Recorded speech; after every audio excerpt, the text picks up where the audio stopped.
I know exactly why you clicked on this video, and I know it firsthand because I've actually been where you're at myself. Back when I was trying to lose weight and get shredded, get to a really low body fat percentage, I thought to myself, man, if I could just eat what this guy's eating or eat what this fitness influencer's eating, I'll be able to get the diet sorted and I'll get shredded, right? Well, no. I realized through months and months of dialing in my diet, figuring out what someone else eats every day doesn't really matter. Now, before you click away, I will still share with you what I eat every day, but ultimately I'm gonna show you what you should be focusing on. What I eat every single day is gonna be vastly different than what you eat every single day because we're different people. I weigh a different amount, I'm a different height, I'm probably not the same age as you. We're probably working out for different durations during the day. There's a bunch of different factors here that determine my total daily energy expenditure, which ultimately gives me that number of total calories I burn every day, which I can then determine how much I'm gonna eat every single day. And I've actually made a video on how I use my Apple Watch to get all this information and determine what I eat every single day. If you wanna watch that, go and click up above. I would definitely recommend looking at that because it's very important to know exactly how many calories you burn every day. From there, you can then accurately determine how many calories you're gonna eat every single day. And this is the biggest factor that contributes to your weight loss. Now, I do wanna say that I don't eat like a bodybuilder who's 2 or 4 weeks out from a show where they're trying to get down to like 5% body fat. Basically, at that point, they're eating chicken, rice, egg whites, oats, maybe a protein shake, and that diet sounds miserable. And even those bodybuilders don't eat that year round. And I also don't eat just a bunch of salads. I personally don't love salads. And while I still do try and focus on eating plenty of fruits and vegetables, salads just aren't my thing. Yeah, I basically eat whatever I want. And everything I eat are foods that I like and enjoy. And I'm still able to maintain a pretty low body fat percentage. But before we get into what I eat every single day, let's talk about the main things you should be focusing on to really lose weight and to stay lean. Now, the number one thing that I focus on is being in a calorie deficit. I weigh around 168 pounds, so I don't really need to lose much more weight from here, but I still stay in a calorie deficit usually 3 to 4 days in the week, and I create between a 300 to 500 calorie deficit. And then there's a couple days during the week where I'll hit my maintenance calories, so I'll eat the same amount of calories that I'm burning every single day, and then usually 1 or 2 days I'll have a surplus day, or I just eat and I'm not super focused on tracking every single food and weighing it all out. The reason I do it this way is because the calorie deficit is able to burn fat, and then those other days are really just kind of balancing everything out, and I maintain a consistent weight, and it usually fluctuates from 166 up to 170. Now, the important thing to think about with the calorie deficit is you have to be as accurate as possible with the calories you're eating every single day subtracted from the calories you're burning every day. Again, check that video out on how I use the Apple Watch to get all this information. Also, I use MyFitnessPal, which is how I track all of the food that I eat. I know you're thinking like, oh man, this seems like too much work already. Once you do this enough times, it gets pretty easy, and I honestly just do this without even thinking anymore.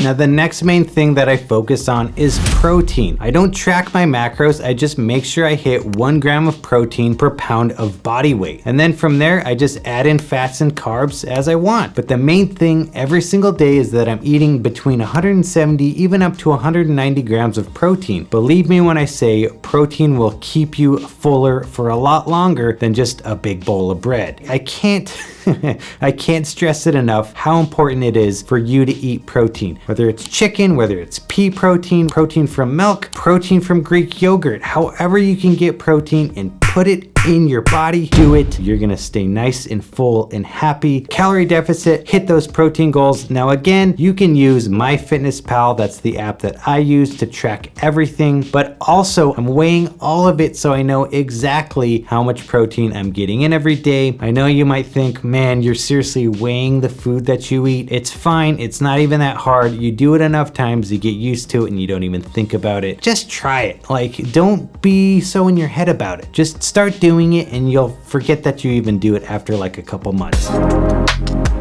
The next thing that I do, and this is something that's optional, but I would personally highly recommend this, is I intermittent fast every single day. So I stop eating at around 10 or 11 at night, and I don't start eating again until 2 or 3 in the afternoon. So this gives me 16 hours of fasting and then an 8-hour window to eat. There's a couple reasons why I do this, but the main reason is that when you tighten the window in which you're eating food, it's much harder to eat a ton of food that might put you in a caloric surplus and make you gain weight, especially if you're trying to lose weight. But there's also a lot of research-backed benefits to intermittent fasting, such as better brain function, better heart function. It's also a great way to flush fluid, especially if you deal with a lot of fluid retention. I personally deal with this. I'm almost always waking up a little bit puffy in the mornings. And it's also just a great way to learn how to control your appetite and learn how to control your hunger. Now, when I wake up in the mornings, I'm obviously in a fasted state, and this is when I do all my cardio, do all my strength training. And then after my workouts, the one thing that I absolutely love to do is drink lemon water with a little bit of sea salt. Now, the salt helps just to replenish electrolytes and get my sodium levels back to normal, especially after sweaty cardio sessions. But the lemon water also helps to aid in digestion. It gives you a boost of potassium. It's also a good source of vitamin C, and it can even prevent kidney stones. And it makes that time from when I'm done working out until I break my fast between 2 and 3 in the afternoon really easy to not eat.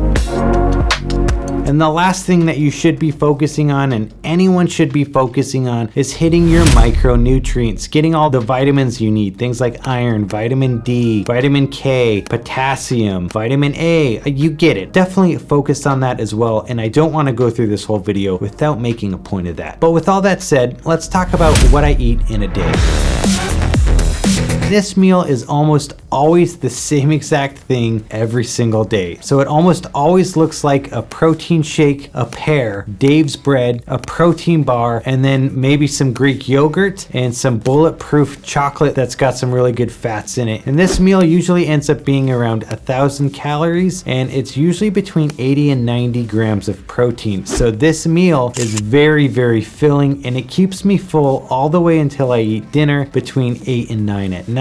Now keep in mind, with this first meal and with all of my meals, I'm weighing pretty much everything. I'm weighing the Dave's bread. Before I toast it, I weigh it. The protein bars I weigh. My pear, I weigh it, I eat it and weigh it again, and subtract that from the original weight to then put that into my FitnessPal. I'm very, very meticulous with this. Now also, I could be eating chicken for my first meal, or I could make a sandwich or something, but honestly, I just don't really have the time. When I'm working during the day, I want to be able to eat something that's gonna fill me up, hit my protein goals, and I don't have to think about it. I don't have to get a bunch of dishes out and cook off some chicken. I could even meal prep chicken on Sundays and have it for the week, but I don't want to do that. I also just don't want to eat chicken all the time. I eat a lot of chicken meals for dinner. To have 2 chicken meals during the day is not something I want to do. If you want to do that, absolutely go for it. Again, I'm not trying to be a bodybuilder or step on a stage in a Speedo and flex. I don't really care about doing any of that. So this is just what works for me, and that's what my first meal of the day looks like.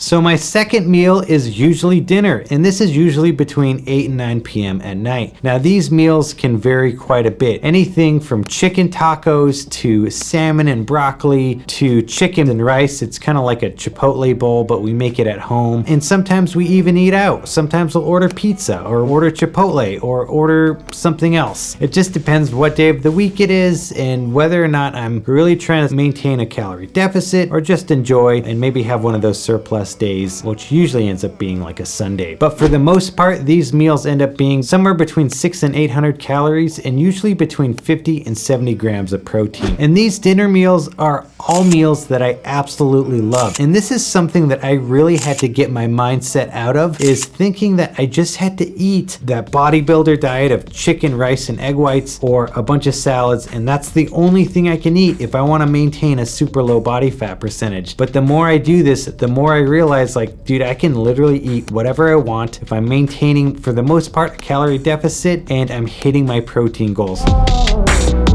After my dinner meal, usually at around 10 at night, I'm gonna have some kind of snack. I really like these ice cream bars called Keto Pops. I also like chocolate ice cream cones, Cinnamon Toast Crunch. If I still need some protein, I'll pour a Slate in there. Maybe I'll throw in another protein bar or something, or some kind of snack bar. But what I have also found, and this is a bit more on the anecdotal side, if I eat a lot of carbs as my last meal, like a big bowl of cereal, my next morning workout is fantastic. It's just like amazing. And I would imagine it's because my body is using all those carbs from my recent meal. It just makes sense to me, but there's no actual research studies to my knowledge done on this, but give it a try and see if it works for you. Within any given day, it's usually anywhere between 2,000 to 2,400 calories, and like I said, somewhere between 170 to 190 grams of protein. And then on those maintenance days, I can eat all the way up to like 2,800 or even 3,000 calories. And then on the surplus days, I could easily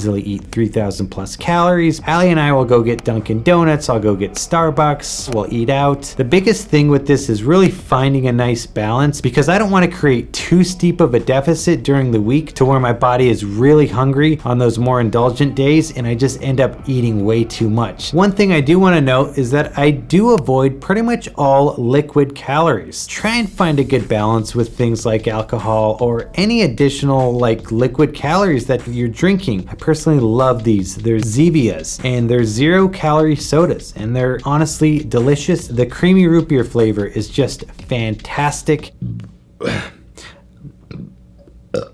That's the only thing with the Zevias is they make you burpy bob, just burpy bobby. Well, there you go, friends. That's what I eat on any given day. I hope you're inspired by this one, but let me say, please don't depend on inspiration or motivation. Maybe you're watching this video and you feel inspired to make a life change or to get in shape or to get shredded, whatever it is. Well, 2 weeks from now, you probably won't feel that way. 4 months from now, you're probably gonna have days where you don't feel that same inspiration and motivation. I'm a year and a half into this and I have plenty of days where the last thing I want to do is work out and dial in my diet, but I've made it a point to not depend on some inspirational feeling to crush those workouts and stay dialed in with what I'm putting in my mouth. And the more you push through on the days you don't feel like doing it, that's when the true mental transformation happens and you can really build that mental dexterity to create those consistent long-term habits that keep you nice and lean, looking good, feeling good, sleeping well, and just a happy person. I really do appreciate you guys watching this. Please don't forget to hit that like button as well as subscribe to the channel, and I'll see you on the next video.